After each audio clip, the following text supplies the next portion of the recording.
There was a period of time where I was considered for ag secretary because you can't make America healthy again just by changing what drugs we take or taking certain drugs off the market. It's about food. If you don't get nutrient-dense food, you're going to be sick.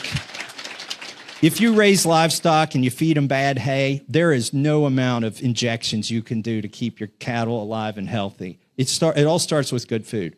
And Bobby Kennedy knew this, so he wanted me to be ag secretary.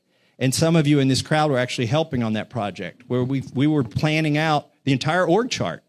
And Bobby put so much effort into this. One day I was on the phone with him. I said, I'm worried about something. He said, what? I said, I don't think Trump would ever appoint me. He said, why is that? And I said, because I haven't endorsed him.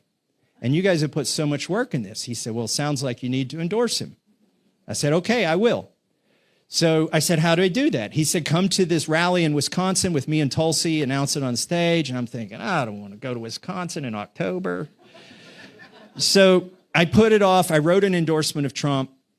Next day, I woke up in my hotel room. I was in Orlando at a Food Freedom event with Weston A. Price. And I looked at my endorsement. And then Donald Trump had left a message, personal message to me when my wife passed away, a very nice message. And so I listened to that message again, and I thought, well, I'll call his staff and work through this endorsement and work out the trip to Wisconsin. So I pressed the number that he had left the message from, and on the second ring, I hear, hello, this is Donald. I was still in my underwear.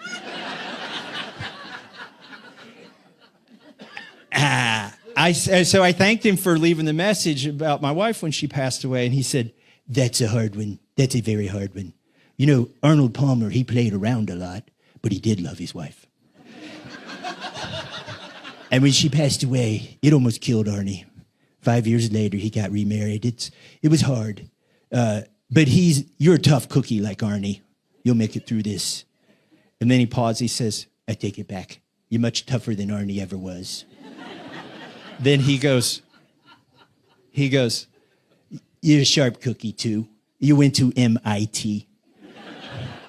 You know, my uncle, Professor John G. Trump, taught at MIT 41 years. It's a record. And then he goes, I've got the best genetics. So we know he believes in science. At least genetics. Anyways, I said, well, how do I want to endorse you? Oh, this is wonderful. This is tremendous. Like, how do we get the message out? He goes, oh, just tweet it. I'll retweet you. Save myself a trip to Wisconsin.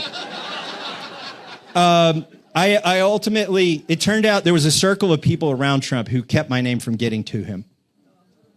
So 2 weeks after he was won the elections, he was president-elect, Mark Meadows, who I'm friends with, who's Trump's former chief, he said, just call him up and ask for the job. He'll appreciate that. So I called up Trump, and he took my call again. And we started talking about cabinet positions. He wanted to know what I thought about the other ones. And he said, he went through a few of them. I gave him my opinion. He said, what about Matt Gaetz for DOJ? And I said, oh, he's sharp. He'd be great. And he was persecuted himself. He's got a good motive to get to the bottom of everything. Yeah, well, you know, the DOJ made my life living hell for several years. I thought I'd let them try it a few years. Then he said, what about Bobby? Is he too much? Is he too much for HHS? And I said, what do you mean, is he too much? He said, don't you think we need some vaccines? I said, well, I don't think he wants to ban all the vaccines, but even if you put the craziest son of a bitch you can find at the top of any of these agencies, it's so hard to change anything. They might change it 1 or 3%. Like, you should put the strongest, horse you can find. And he said, do you know Bobby? And I said, yeah. He said, are you friends with Bobby? I said, sort of. He said, call him up. Tell him to get ready.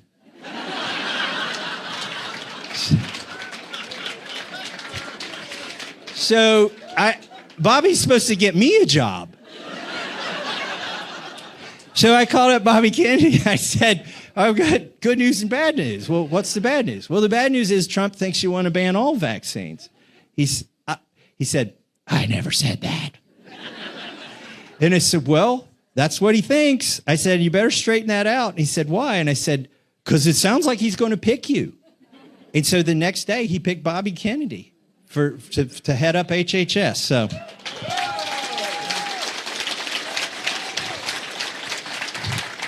Man, I would love to tell you so much more, but here's what I'm going to do.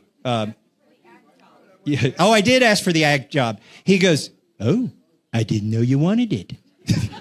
Like after all of this work, right? And ultimately, I didn't get picked because there were people there who felt I hadn't been loyal enough to him. Like during COVID, for instance, when I didn't go along with the CARES Act and whatnot. Even though I think he himself was over it. I have so many other stories I wanted to tell you about.